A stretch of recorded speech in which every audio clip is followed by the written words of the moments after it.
அஸ்ஸலாமு hi friends, இன்றைக்கி ஒரு மினி விளாக் பார்க்கலாம். அவங்க பார்க்கலாம். இன்றைக்கி சாட்டர்டே மினி விளாக் தான் பார்க்க போகிறீங்க ஃப்ரெண்ட்ஸ். அன்றைக்கி நம்ம வீட்டில் பிரேக்ஃபாஸ்ட்டுக்கு என்னென்னு பார்த்தீங்கன்னா பூரி தான் ரெடி பண்ணியிருந்தேன். பூரி மொதல் நாளே பிள்ளைங்க ரெடி பண்ணி கேட்டாங்க. அதனால் பூரி ரெடி பண்ண ஆரம்பிச்சாச்சு ஃப்ரெண்ட்ஸ். அதுக்கு என்ன தொட்டுக்கிட்டோம் பார்த்தீங்கன்னா நாளில் சாம்பார் மிச்சம் நல்லா இருந்துச்சு. சாம்பாரை அதை வச்சிடலாம் அப்படின்ட்டு பிள்ளைங்களுக்கு பிடிச்ச மாதிரியே பூரி ரெடி பண்ணியாச்சு. ஆனால் பெரிய மகனுக்கு எப்போவுமே உருளைக்கிழங்கு வச்சு சாப்பிட்றது பிடிக்கும்.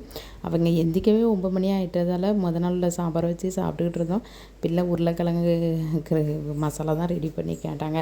அதோட தக்காளி சட்னி ரெடி பண்ணியிருந்தோம். ஆனால் பிள்ளை பெருசாக விருப்பப்பட மாட்டாங்க தக்காளி சட்னி சாப்பிட்றதுக்கு.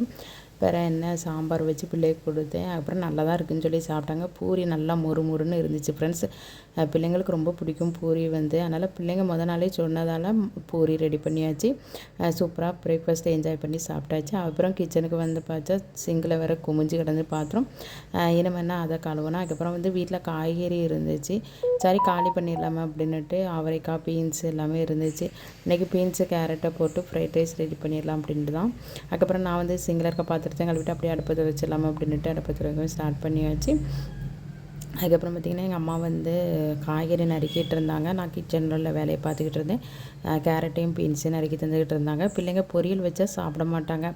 அதனால் ஃப்ரைட் ரைஸ் எனக்கா ரெடி பண்ணுது ஃப்ரெண்ட்ஸ். வேறு ஒன்றும் இல்லை. பீன்ஸு கேரட்லாம் என் சின்ன மகன் சாப்பிடவே மாட்டாங்க. ஃப்ரைட் ரைஸ்னால் அந்த மனத்துக்கு சாப்பிடுவாங்க. என் சின்ன மகன் நறுக்கவே உடலை என் பொண்ணு அதை ஒரு பக்கம் பார்த்து விளாண்டுக்கிட்டு இருந்தாங்க. அதுக்கப்புறம் சூப்பராக ஃப்ரைட் ரைஸ் ரெடி பண்ணியாச்சு. சோறு கம்மியாக இருக்கும், காய்கறி நிறையா போட்டு தான் ஃப்ரைட் ரைஸ் ரெடி பண்ணியிருந்தேன். பெரிய மகனுக்கு ஃப்ரைட் ரைஸ் வேண்டாம் அப்படின்னு சொன்னதால் அவங்களுக்கு சோறு இருந்துச்சு. சோறை வச்சு அதுக்கப்புறம் அவங்களுக்கு ரசமும் மொதல் நாள் உள்ள ரசம் மிஞ்சிட்டு, அதனால் ரசம் அதுக்கப்புறம் பருப்பு கடைஞ்சிருந்தேன். அதை வச்சு தான் பிள்ளைக்கு பெரிய மகனுக்கு கொடுத்தேன். பிள்ளைக்கு பருப்பு ரசம்னா ரொம்ப பிடிக்கும். அதோட என்னுடைய மகளுக்கும் நிறைய கொடுத்துடலாம் அப்படின்ட்டு தனியாக சோறை வச்சாச்சு. இது சின்ன மகனுக்கும் அதோட ஃப்ரைட் ரைஸ் ரெடி பண்ணியாச்சு. அதுக்கப்புறம் பார்த்திங்கன்னா சோறு சூப்பராகவே சூடாக இருந்துச்சு. அதுக்கப்புறம் ரசம் இருந்தாலே போதும் பிள்ளைக்கு. அதையும் வச்சு அதுக்கப்புறம் என்னென்னா பருப்பும் வச்சு கொடுத்தாச்சு. நைட் ஃப்ரைட் ரைஸ் மிச்சம் இருந்துச்சு.